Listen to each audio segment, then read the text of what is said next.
Oy! Shoutout naman dyan, galaw-galaw.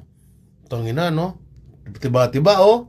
Small fish lang ba ang 480 billion ni Congressman Gerdriola? At small fish lang ba ang 3 billion ni Baklang Ortega? Aba, nako po.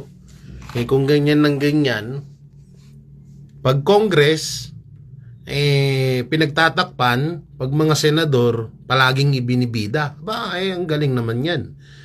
Ano to, focus na lang sa mga senador?